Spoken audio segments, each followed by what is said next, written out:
आप कितने अभिषेक न्यौछावर करोगे, आप कितने ही चंदन गुप्ता इस प्रकार से न्यौछावर करेंगे, आप लोगों को सोचना पड़ेगा। सांप्रदायिकता की आड़ के अंदर एक मानव बम के रूप में आप लोगों को तैयार किया जा रहा है। इस देश के अंदर ना ही मुसलमान खतरे में है और ना ही हिंदू खतरे में है। तनावपूर्ण माहौल बना किसी इलाके के अंदर, पत्थरबाजी हुई और एक गोली चंदन के सीने में लगी। चौक तो बन गया, लेकिन 5 साल उसकी मूर्ति जो हो ढकी हुई है। कोई मंत्री या बीजेपी का कोई भी सांसद उस मंत्री का अनावरण करने के लिए समय नहीं मिला। बेटी को नौकरी मिली, 6 महीने के बाद जिस पद पे बेटी को रखा था वो पद ही सरकार के द्वारा खत्म कर दिया गया, नौकरी ले ली गई। पिता कहते हैं कि आज बीजेपी से कोई भी हमारे पास पूछने के लिए नहीं आता कि चंदन नाम का युवक कौन था।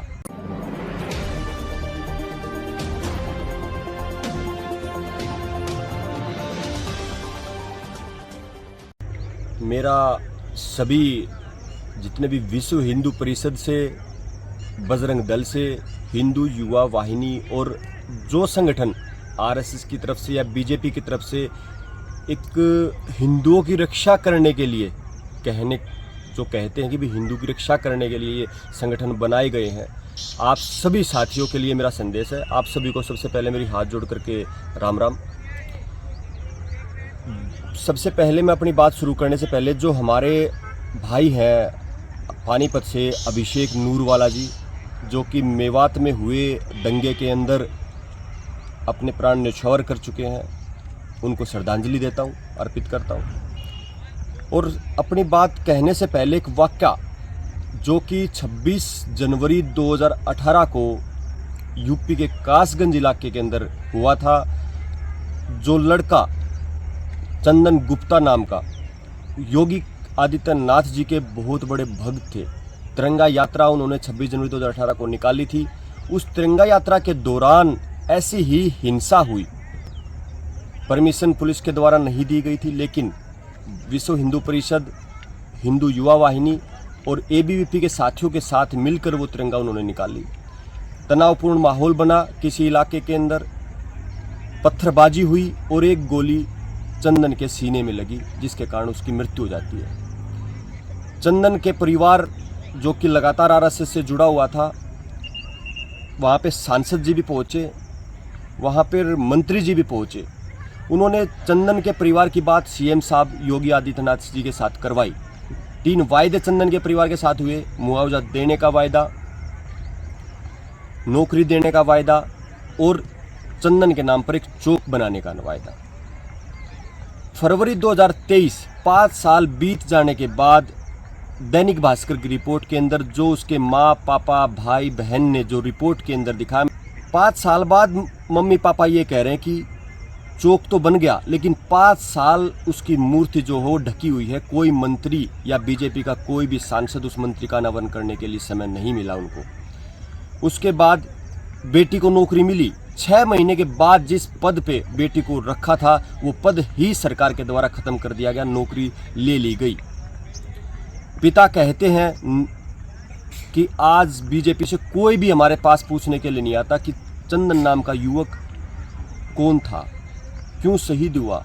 जो अन्य लोग हैं वो मजाक उड़ाते हैं, बीजेपी के साथ आप जुड़े हुए हैं और आपकी पूछने के लिए आपके पास कोई नहीं आ रहा। ऐसा ही वाकया आज हमारे पानीपत के अंदर घटित हुआ है, वही सेम सिनेरियो है।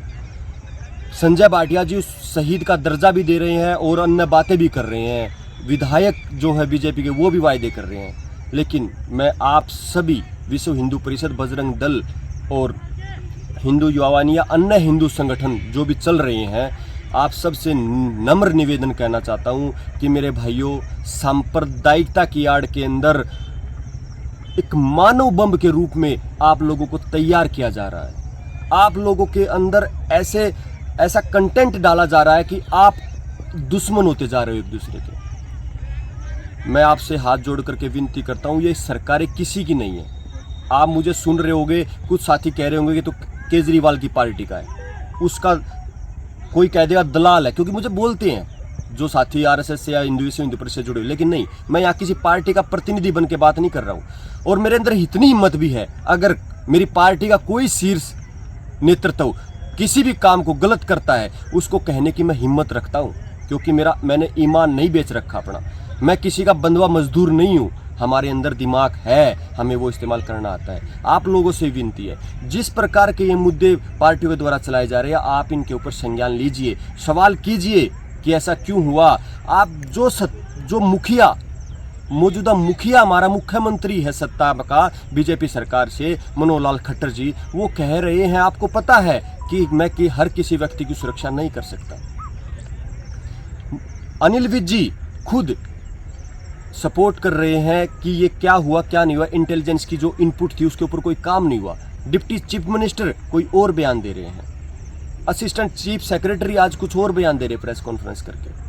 ये आप लोगों को सोचना पड़ेगा हमें कैसे इस्तेमाल किया जा रहा है। और हिम्मत कीजिए अपने ही जिस संगठन के साथ हम जुड़े हुए हैं उनसे सवाल करने की। आप कितने अभिषेक न्यौछावर करोगे, आप कितने ही चंदन गुप्ता इस प्रकार से न्यौछावर करेंगे। आप लोगों को सोचना पड़ेगा कि हमें किस प्रकार से एक दूसरे के साथ भिड़ाया जा रहा है। इस देश के अंदर ना ही मुसलमान खतरे में है और ना ही हिंदू खतरे में है, लेकिन फिर भी 110 करोड़ हिंदुओं के इस देश के अंदर हमेशा हिंदुओं को खतरा दिखा करके मुसलमानों को खिलाफ मानव बम के रूप में हमें खड़ा किया जा रहा है। ये हमें सोचना पड़ेगा। हम सक्षम हैं, हमें हिंदू धर्म के अंदर जन्म लिया, हम सक्षम हैं, हमें किसी को नीचा नहीं दिखाना। एक लास्ट में एक अंतिम क्षणों के अंदर कि जिसकी भी गलतियों में गलत कहना आना चाहिए कि गलत है तो गलत है, सही है तो सही है, बेशक अपना ही पिता क्यों ना हो, बेशक अपना ही भाई क्यों ना हो, या जिस पार्टी से हम जुड़े हुए हो, बेशक वो गलत करे तो उनको भी गलत कहना हमारे अंदर हिम्मत होनी चाहिए। मैं फिर भी आपसे आशा करता हूं कि आप मेरी इन बातों के ऊपर विचार करोगे और आपस में भाईचारा कायम करने की मुहिम को जारी रखोगे और ये जो सांप्रदायिक दंगे भड़क रहे हैं इनसे दूर रहोगे। जय हिंद, जय भारत।